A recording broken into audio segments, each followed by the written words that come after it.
സത്യസന്ധതയോടെ നിലനിൽക്കുമ്പോൾ നിന്നോട് ശത്രുതയോടെ പെരുമാറുന്നവരെയായിരിക്കും കൂടുതലായി കാണാൻ കഴിയുന്നത്. അവിടെ അവഗണനകൾ ഉണ്ടാകാം, ആക്രമിക്കപ്പെടാം, സാമ്പത്തിക നഷ്ടങ്ങളും സ്നേഹവഞ്ചനയും അനുഭവമായി വന്നു ചേരാം. എന്നാൽ അതിലൂടെ നിന്നെ കൂടുതലായി ബലപ്പെടുത്തുന്ന വേദനകൾ സമ്മാനിക്കുവാനല്ലാതെ ആർക്കും നിന്നെ പരാജയപ്പെടുത്താൻ സാധിക്കില്ല. നിന്റെ സത്യത്തിനെ ഭയപ്പെടുന്നവർ നീ ആവർത്തിക്കുന്ന ചോദ്യങ്ങളെ അവസാനിപ്പിക്കുവാൻ പലവിധ പ്രവൃത്തികളുമായി നിലകൊള്ളുമെങ്കിലും അതിലൊക്കെയും ഉത്തരമില്ലാത്ത മറുചോദ്യങ്ങളും അവർക്ക് നേരെ തന്നെ ഉണ്ടാവും.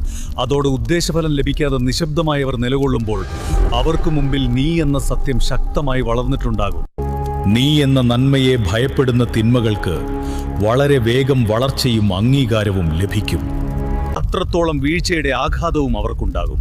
നിനക്ക് മുമ്പിൽ എത്രയൊക്കെ വളർച്ച പ്രാപിച്ചാലും അവർ വീഴുന്നത് നീ എന്ന സത്യത്തിന്റെ കാൽച്ചുവട്ടിലായിരിക്കും. ഒന്ന് മാത്രം നീ മനസ്സിലാക്കുക, നന്മയോടെ